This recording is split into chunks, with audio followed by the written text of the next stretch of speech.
Hey everyone, this is PenMark and welcome to another drawing session. I'm getting closer and closer to finishing this picture.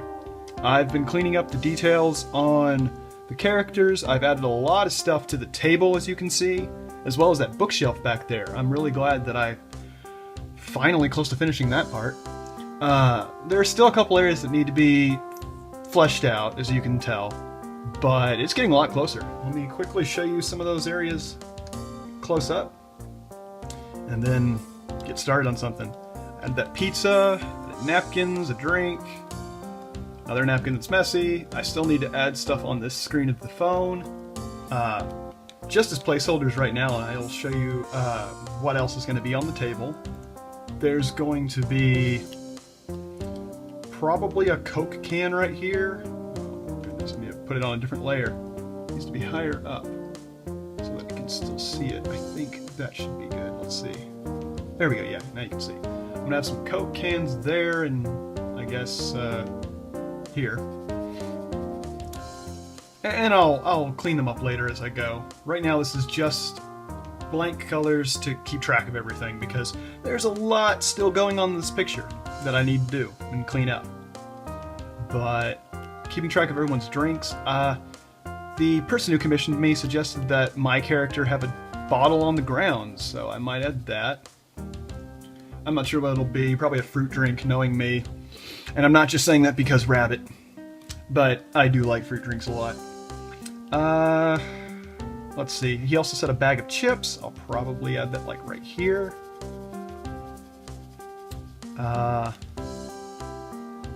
Which will add to the mess, so there'll probably be some little crumbs and stuff there. And what else are we gonna add? Did they say anything else? Oh, they said candy, that's right. Gotta have a ton of junk on this table. So, I don't know, like, maybe they said something, what was it? The, popsicles from Zootopia? Yeah, so I'll have probably one of those starting to melt here. You know, just to kind of make the picture interesting, you kind of add over-the-top messes, you know, that normally in real life that'd be annoying to have to see, but on a, you know, in a picture it's kind of creative and funny, so I'll have another one here on a nap. Oh, it's still need to raise that layer. Some of these layers are underneath the objects on the table, so I have to keep raising the layer so that you can still see it. There we go, now you can see it on top of that napkin. So I'll have another popsicle there, and I don't know, probably like a plate with a nap. Come on, Richard. Words. There we go. Yeah, some of these look like just weird blobs, but because I've talked about them and thought about it, to me, it makes sense. So that's kind of the big thing when planning a picture. As long as you're putting little notes that you understand, that's what matters. I know I've had plenty of times where I'm working on a sketch or planning a picture and people see my scribbles and have no idea what I'm doing. But that doesn't matter. I understand it. And it's my picture as I draw, so as long as you can keep track of everything as you do it. Let me do a close-up to show you the bookshelf. Got some books there. A lot of them are animal puns. And 3 very noticeable characters there. I forgot to add Sly's tail. Whoops. But that'll be easy to add later. Now that I said it, I'm just going to do it now, because I think it'll be easy. I'll put a layer behind the figures, so I don't have to worry about accidentally messing up this figure. I can just pick a color from him. Yeah, let's do that. And I'll start adding that. You can see I'm adding in his tail. And adding it. Layers are so useful.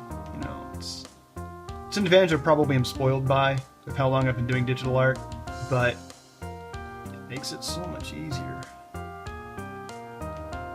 And I'm not quite sure on the patterns there because I've only played Ratchet and Clank and Spyro of these 3. I've never played a Sly Cooper game, but I think this is his design.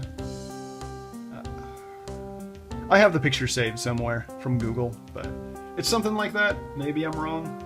And then add a little bit of the highlight from these LED lights that are on the shelf, which is super fancy. I've never had anything like that. but I've seen other people with it. So there we go. Now I've added the lighting. I'll clean it up, because right now it's kind of a blob, but I'll clean it up as I go. Again, with the theme of going in steps, a lot of these pictures, like a lot of the details will be simplified, but they're like all the right colors, because I want to make sense of the picture and get all the blending, all of the color theory, all of that figured out first before I worry about doing lots of fancy details. Because it's annoying to have to do a bunch of details while you're figuring it out and discover that you needed to change it.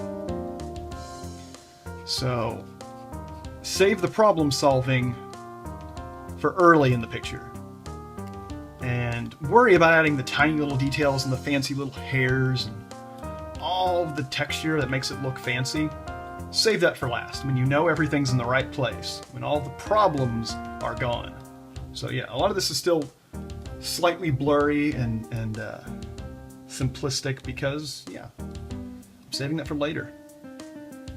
And I think another thing I'm going to do right now that you can see me work on is the background. I need to put a poster there, and technically the background is, most of it's all on one layer. And with all these objects, that's complicated. So I'm going to use the selection tool yet again. Might make it a little smaller. I'm going to copy that poster, at least the blob that is going to be a poster. I'll copy that, layer via copy. Now it is its own thing, its own object. I'll then click my favorite new tool, the Lock Transparent Layers, at the bottom of the Layers tab, and I will begin the picture. And now that I've done the Lock Transparent Layers, I can take this color and just go like this, messily. That's not a word. You know, in a messy fashion.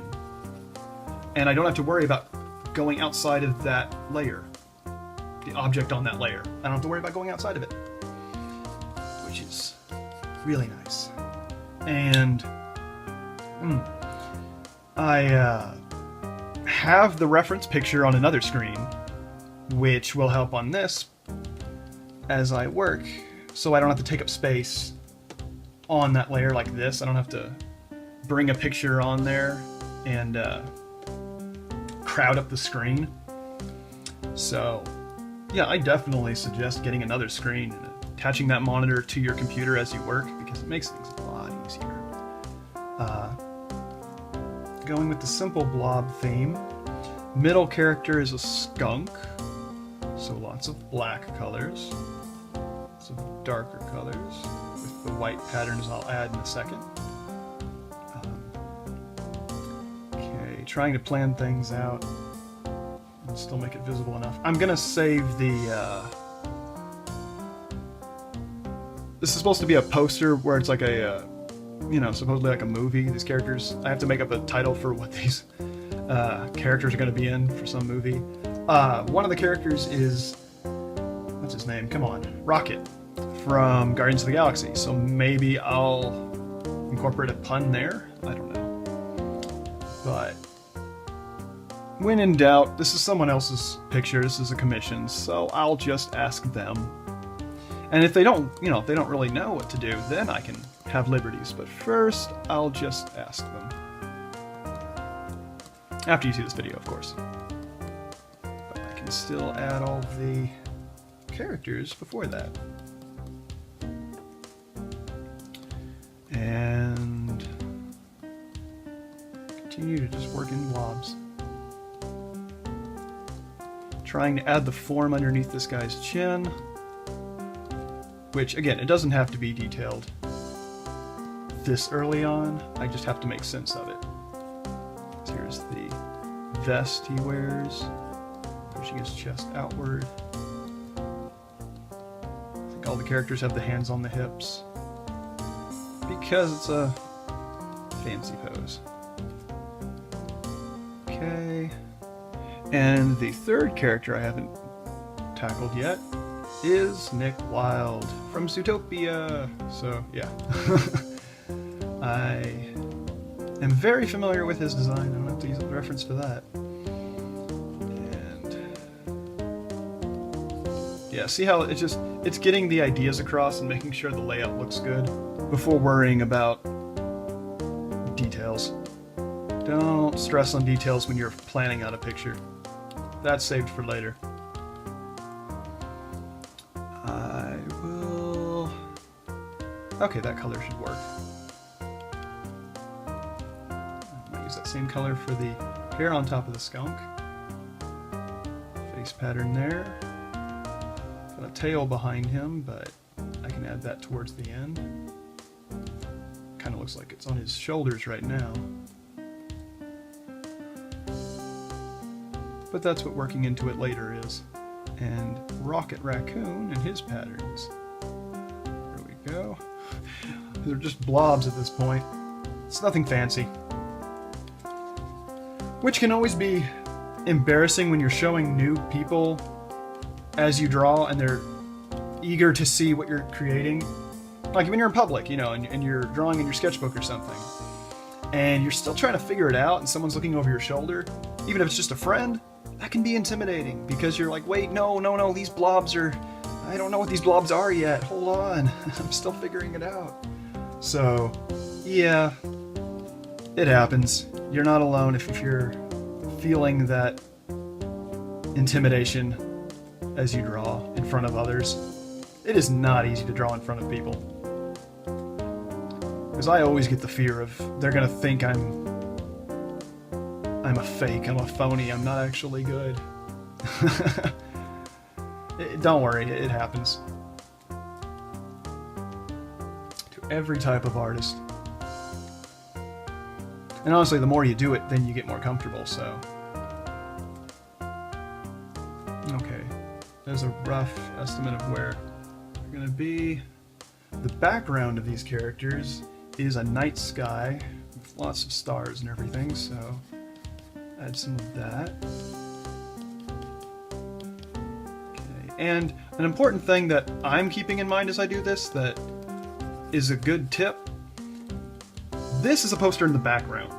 They will be able to zoom in if when you post this on the internet and people click on the picture, they can zoom in and see all your details, but at first glance, people are going to be looking at your focus, so things in the background have a little bit of leeway. You can keep them slightly blurry, and that's not going to be what catches people's eye at first glance. So don't get obsessed working on the background and forget to do all the details in your characters. That's why I focus most of my time on the characters first, because that's the focal point. So yeah, I'm working on my backgrounds later because if I had a deadline, I would want to have my characters finished first, so that you at least have something good to present to your customer, you know. It doesn't look good if you've done all this time into making a tree and the grass and all the background look good, but your character isn't even finished. So worry about that later. And as you can see, I'm going to start to finish this background with the characters.